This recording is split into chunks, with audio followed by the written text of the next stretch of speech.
Alright then, hi guys, this is a definite article. Today I'm recording a couple of videos of 25 an hour. My previous videos were at 10 an hour. I still don't think this should be too different. In addition, it's a Friday night, so the game should be even softer. Although it won't be a Friday night in China. I'm just going to quickly turn that sound off. I've started at 4 tables because there aren't enough tables running to start off with 6. But regardless, where the hell are the settings on this site? Okay, sound, mute, apply. Okay, excellent. That's good. So now there shouldn't be any sound recording from the whatchamacallit. 6-5 off is just about a call in a big blind here, facing a button open in a small blind call, and as you will hopefully remember from the last video, as soon as we see someone do something remotely fishy, it's very important to tag them as such.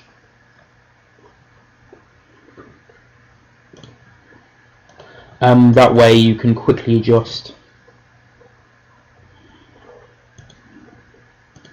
6-5 is a pretty easy check on this river. Obviously Jack X now beats us. Heads up, we might consider raising this flop, but against this size, against probably 2 regs, we are just going to call.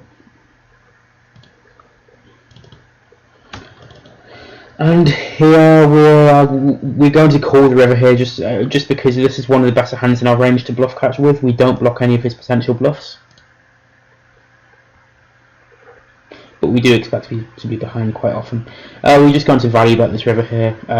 We are behind with 6-4. We are behind sometimes, but we get called by A6 often enough, especially after both these two check behind the turn, so kind of cap their ranges to a certain extent.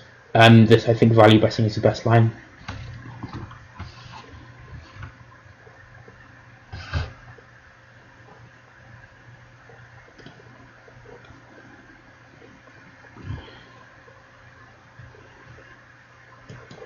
How do I check his hand in this software? I can't remember if there's a way to do that or not.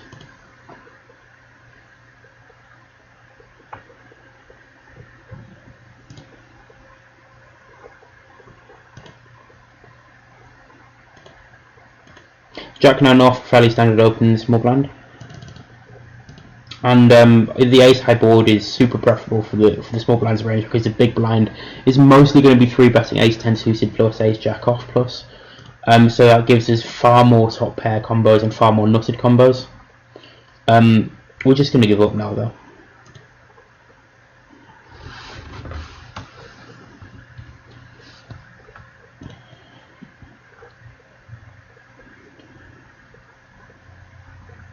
His check down here is unbelievably atrocious. Like, the turn is a fairly easy value bet, although he can check back sometimes. Checking back the river as well is unreasonable.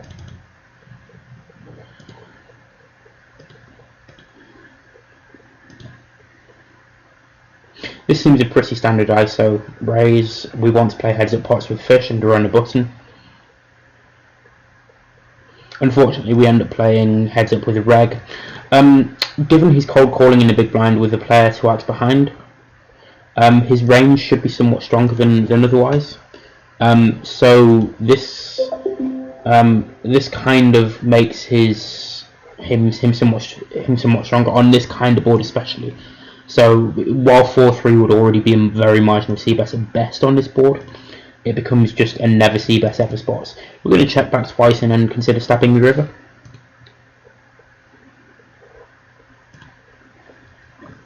I'm just pulling up a table number 5. Just going to make this a bit smaller. Oh, for goodness sake. Okay, and yeah, we're going to stab the river here. Can't win by checking, and we want some bluffs in this spot. Plus, generally his range is going to be weak, so we expect him to overfold.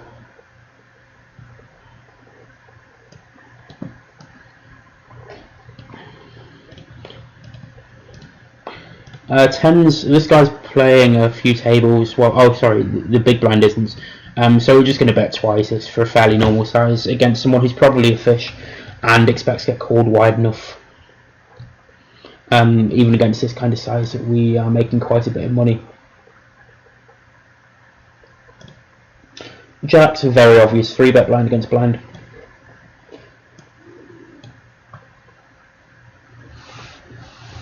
I want one more table. Actually, I'll see how this goes, because I do remember from my last video that the time bank wasn't exactly huge, and it's certainly possible that I will take a while to notice actions on me without sound notifications or any hugely colourful thing which pops up when actions on you on the table. 8-6, I'm just going to try and check the showdown. Obviously going to value bet the river if we hit an ace or a 6. Wouldn't raise this in a big blind against a red small blind limp. Against a fish, I think it's fine. Basically, it is feasible to have a limping strategy in a small blind as a regular, and when I'm playing 100 NL on party against good opponents, I have one myself. Against the poorer opponents, the people who overfold in the big blind, I don't, simply because you're making so much money by raising. But basically, it makes sense to play a limp or fold strategy in the small blind at slightly higher stakes against better opposition, because you don't have much fold equity pre-flop, and you are basically inflating the pots out of position against a decently strong range, and therefore you kind of want to use a limp strats for that reason, limp your range for that reason. I wouldn't recommend this at 25 NL or basically anything below 100, simply because when you do use a limp strats, you are raking significantly more because you're seeing more flops. Interestingly large sizing here, I'm going to take a note of that. And so with at limits where you have higher rake and big blind per 100 hands terms,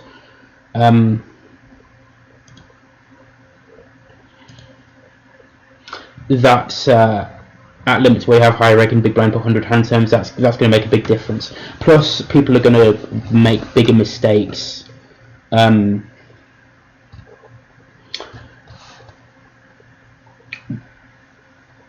against the small blind raise at lower limits anyway. So that's the other part of the reasoning.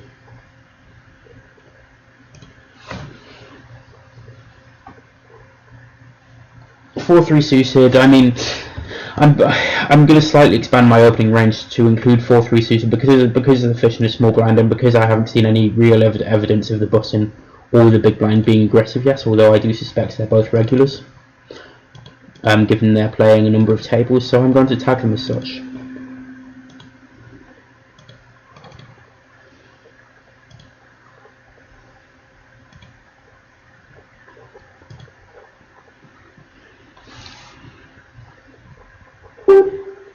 Apologies, I'll close that.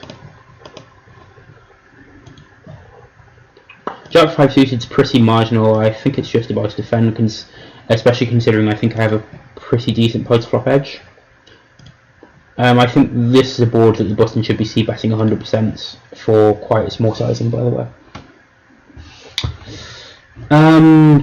Turn, I'm still just going to check, and again I'm going to stab rivers if it checks through. I suspect that nearly every reg at least at 25 an hour is just going to be massively overfolding rivers in orphan pots. So basically, when you get to the river in a small pot at 25 an hour, I would just recommend always bluffing unless you have a good reason not to. When you have no showdown value, I mean. Esus, I think, is also probably a reg, considering he's playing a number of tables.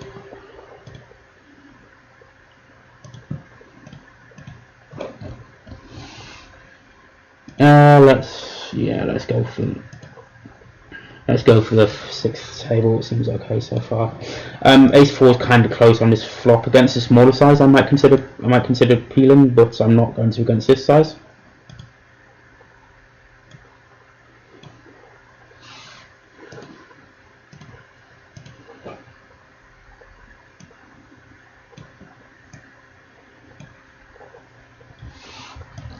Ace queen, I don't see any reason to do anything but try and check the showdown. Same with sixes. And yeah, I mean, this is a bad river. The six is a bad river for us because obviously now we no longer have the nut ace high in the sense that we chop with other ace highs. I am very surprised to take the whole pot there, to be honest. King's on an ace high board against a fish. I think on an ace high flop against a fish, I think you just always check. There are like if you're in a spot against a reg where you have 100% c-bet frequency, then obviously you can bet kings. But against the fish, you don't really want to make plays based on your range, and kings is literally the first time you want to check on his ace high board. Basically, because you need very little protection or no protection with a hand like kings, because there are no overcards which can come. And you can't exactly get through multiple streets of value. Yeah, this guy open limped, so I'm going to tag him as a fish.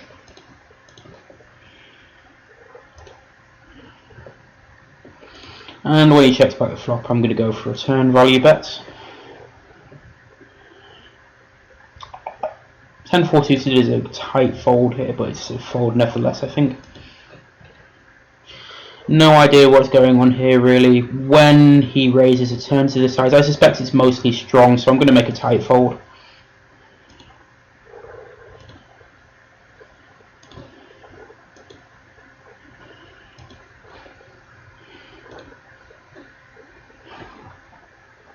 Ace queen uncheck, I'm going to check the river and probably call against the bets. I don't expect him to bet check bet for value very often at all on that kind of board, simply because I don't think he's going to be betting less than a jack for value on the flop very often, and obviously when he improves the trips on his turn with a jack, I think he's nearly always just going to bet when he has value. So I suspect when he bet checks, he's usually just giving up. Because of this fish's small stack, or this player's small stack, I am going to adopt a strategy of using a very small c-bet size. Because obviously we can still threaten his stack for that size.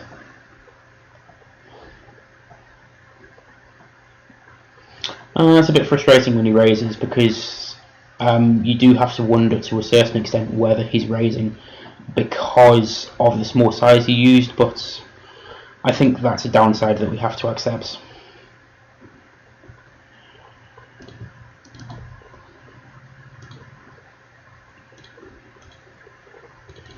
I'm going to make a slight loose call button against under the gun because there's two fish in the blinds with Jack 9 suited. 9-7 suited is just about a fold here from MP against a small blind 3 bets. Again, he's using a kind of large c-bet size with a gut shots and a backdoor flush draw with a fish in a pot.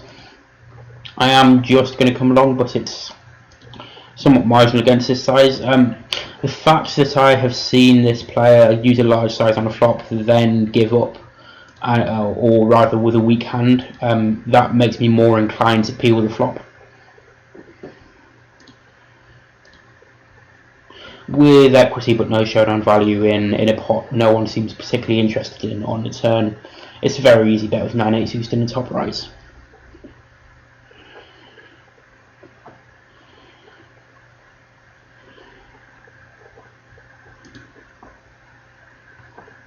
Jack 9 I'm not going to bluff the turn with. We don't have that much equity to back up our bluff, and the fact that the fish has come along on a relatively dry flop indicates they normally have at least a pair.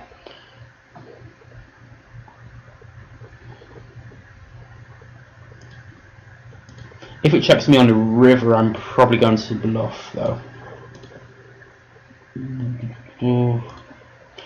Simply because again, ranges look kind of weak here, and it's obviously my only way of winning the pots.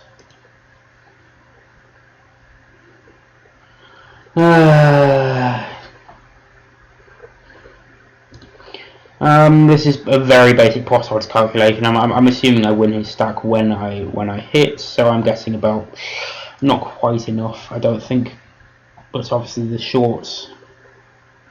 What did I get called? I wish I saw what I got called by there on the bottom left. Oh, obviously the short timescale with which one has to make decisions make that a little bit tougher.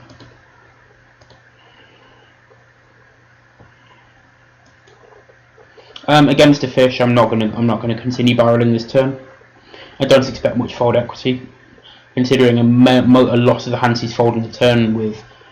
He would normally fold a turn with our 10x, and obviously he's not folding a 10 on that turn. Going to value bet quite large on the river though. I don't expect him to fold an ace ever.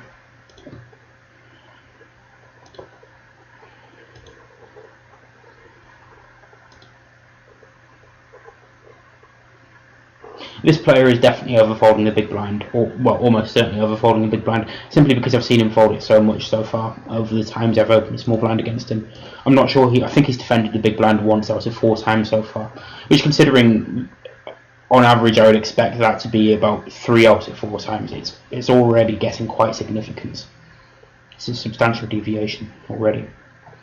Although it is entirely possible to observe that if he's playing a reasonable strategy, it's unlikely.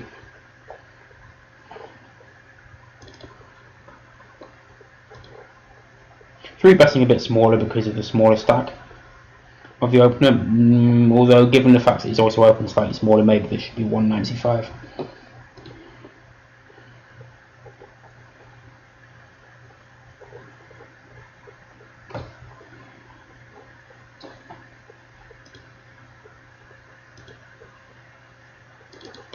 Tens, I think, is a standard spot to 3-bet to isolate the fish.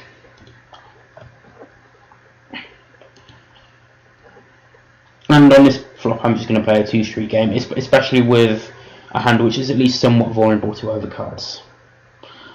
This cold call is very concerning. Normally when a red cold calls at 3-bet, it's a very strong range. So my plan with 10s on this board, especially considering the 8 on board, when a lot of the cold call range typically would be like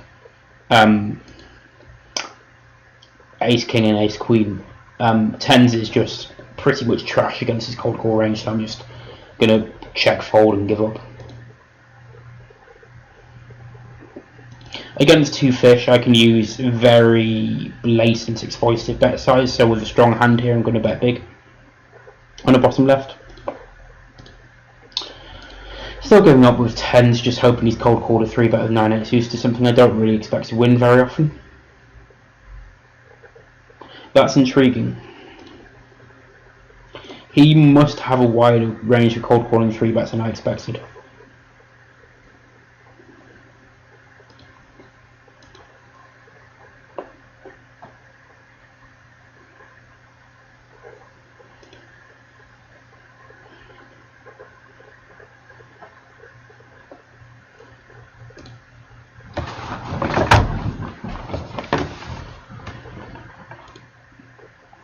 Against such a okay, so I'm less convinced that this guy is a reg now, despite the fact that he's playing a number of tables.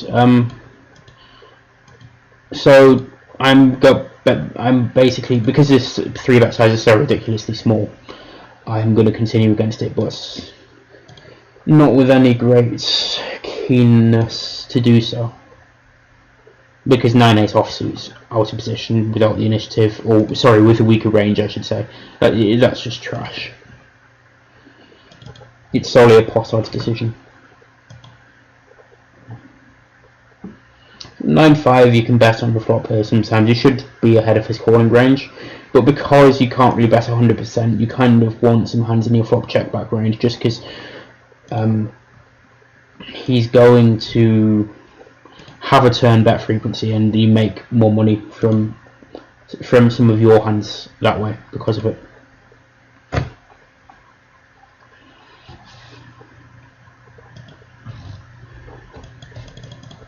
queen jack off because I think the small blind might also be a fish. I'm going to make a very loose call with on the button.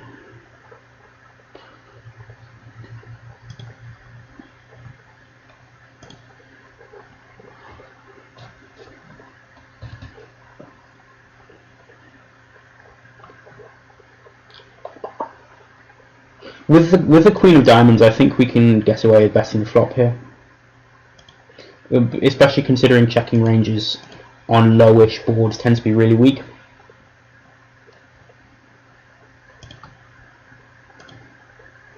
Definitely going to 3-bet to isolate here.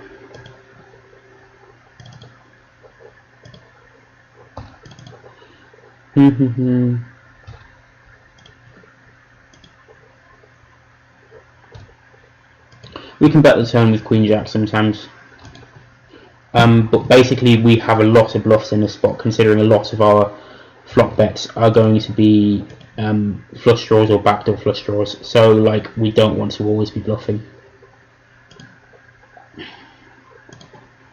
Very, very easy value bet with 10-9 on the river.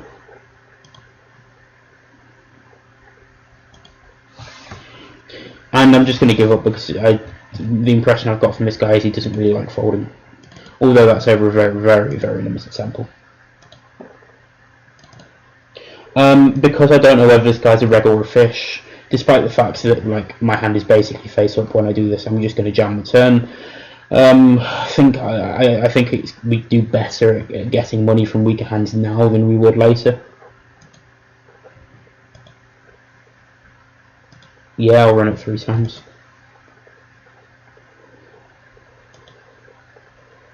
Okay, we cooled him. Always nice to cooler somebody, although his pre-flop call is pretty atrocious.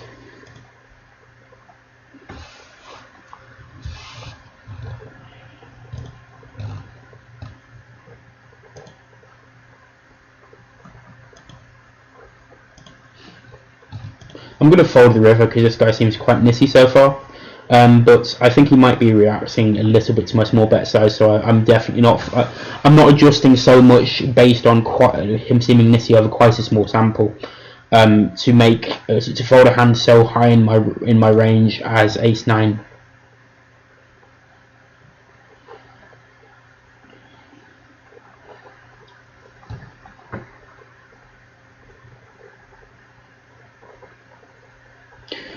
Not c-betting, no equity, full way on a board which hits a lot of calling ranges quite well, with ace-king in the middle, and yeah, just folding against the donk.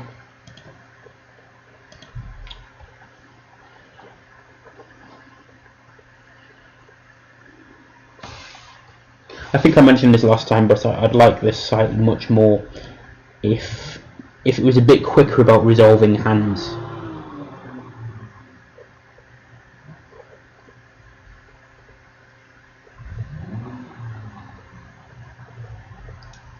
So this should be over and done with in a second. Like this just took about 8 seconds, or maybe a bit less. Maybe I'm exaggerating, but it took a fair few seconds to say, okay, we're going to drag all the money into the middle. You win, and I do think that I should ideally be over in about a second, if not less.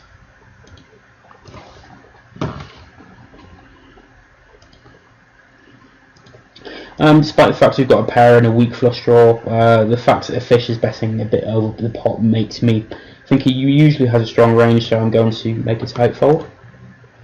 Check back ranges on low boards tend to be weak, so we are going to have a high bet frequency here, just using an exploitative bet size because I'm not going to play enough against this guy for him to realise that I'm sort of betting that size with the weak value hands there. I might also have an overbet range there.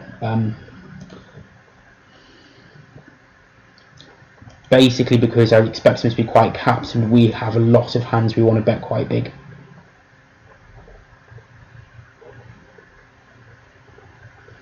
This guy's just bought in for 20 big blinds, so I'm going to tag him as a fish.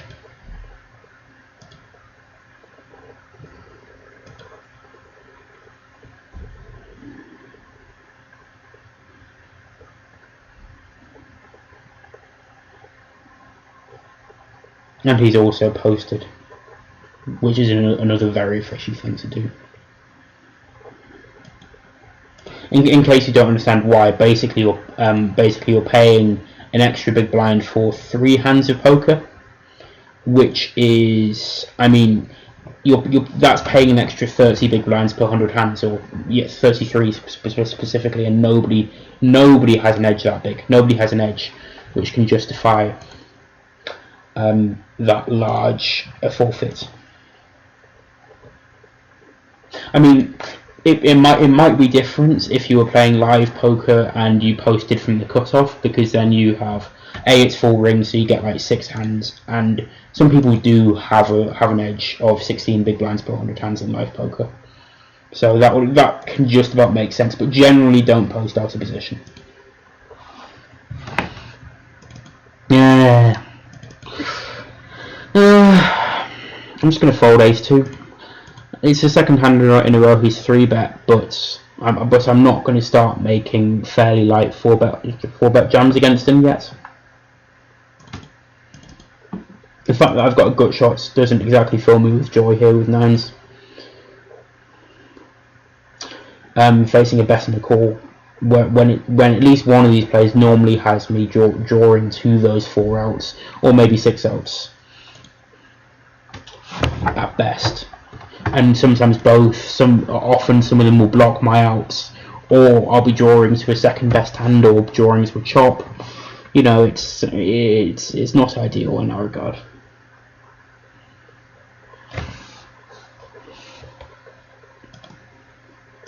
I mentioned this in the last video, but I'll reiterate it now. I play a 3-bet or fold strategy in a small blind against opens. Basically because it's very difficult to turn a profit by cold calling in a small blind. Your range tends to be really face up, and the big blind can squeeze, which is really bad for you. It's also not nice to play 3-way out of position. Using quite a large c-bet size here. Would use a large c-bet size with my range. I don't have a high c-bet frequency. Normally I would use a small size on monotone flops with a low frequency, but because this guy seems bad and my hand's kind of vulnerable, I'm just going to use a large size. The reason you would normally use a small size is that you have a lot of hands in your range, which you want to bet at some frequency, but also your opponent has a fair few nutted combos. So when you do use those larger sizes, you kind of restrict the hands you can bet at any frequency at all on a monotone flop.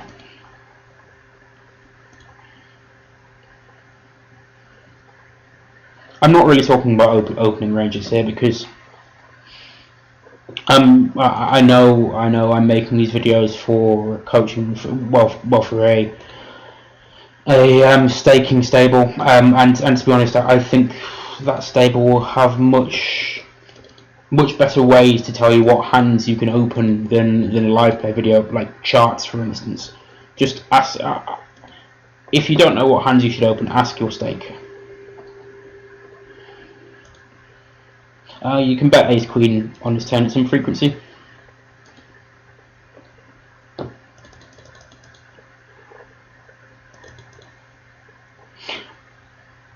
Ace queen is a good, pretty decent candidate to check call or check raises with this river with normally. Basically because with the ace you block your opponent's check back range. So it's one of the better queen X to protect your checking range with.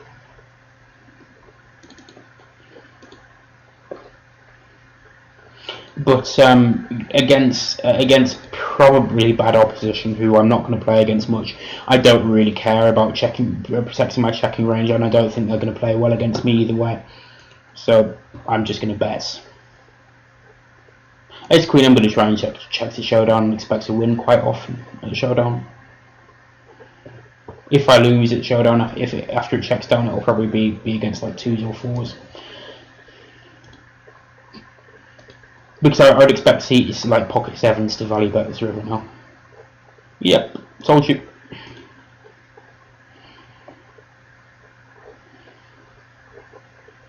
The games aren't that good for Friday night, considering I expected them to be incredibly soft. Just because they were very, very soft last time I played, which wasn't a Friday night. But then again, it's not Friday night in China, where most of these players are from. Well, maybe not most, but many are from Asia of some kind.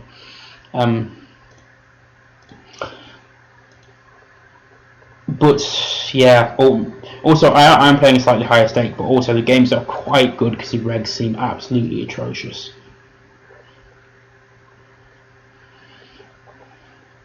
I'll be calling against most sizes on this flop with Jack 10.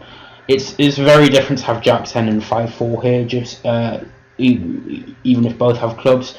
Basically because, well, I mean, hopefully it's obvious. Like Jack 10 has more equity against people's ranges because you can improve to a Jack or a 10 and beat an 8, or 9s. Well, improve to a Jack and beat 10s.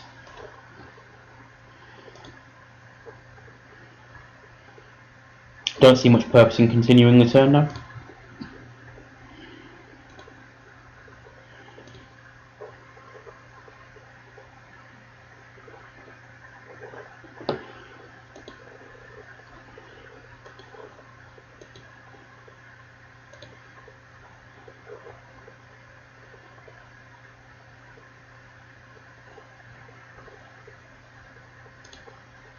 Ace 9 normal, standard open.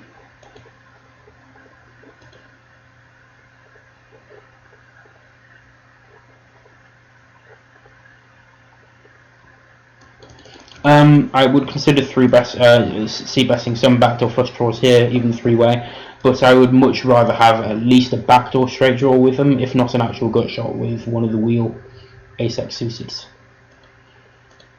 Namely ace 3 or ace 4, obviously.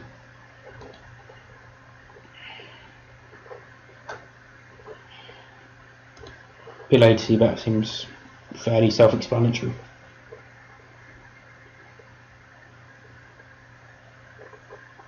And I think people tend to check, it seems to be checking really quite weak ranges on flops. I'm not going to bluff the river. With the ace of hearts, I block a lot of his core fold range, mostly miss flush draws, but also hands like ace 5. And also, I do beat some of his range, which might check call at the end of the weaker flush draw. I don't really expect a queen or a jack to fold, and yeah, basically that's why I'm not bluffing the river there.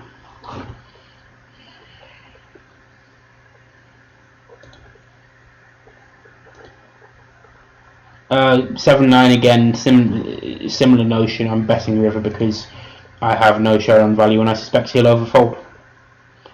I get snaps with a queen, yeah, it seems fairly reasonable. Doesn't make my river bluff bad. I'm going to use this 8-6 for a 3-bet this time. Both calling, folding, and 3-betting are probably fairly similar in EV. This is quite a good board for the caller, so I'm going to use a high check frequency here. 8-6 is definitely one of the hands I'd quite like to check. Turn I can consider betting. I'm not going to this time.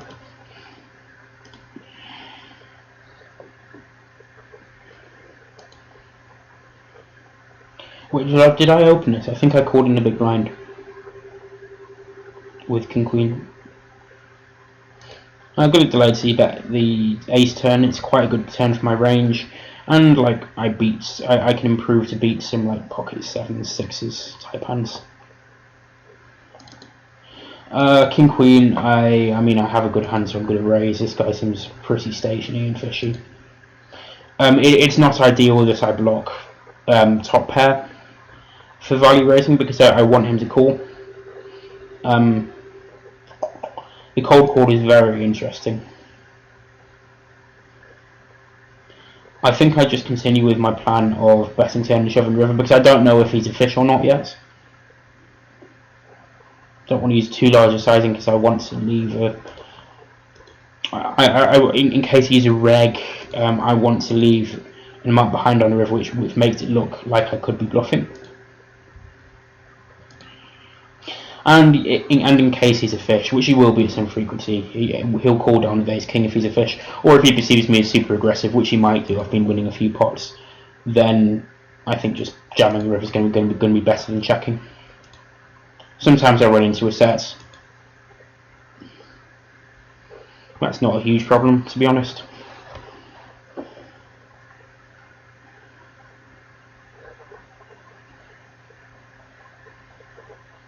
Okay, I'm going to end this part here. And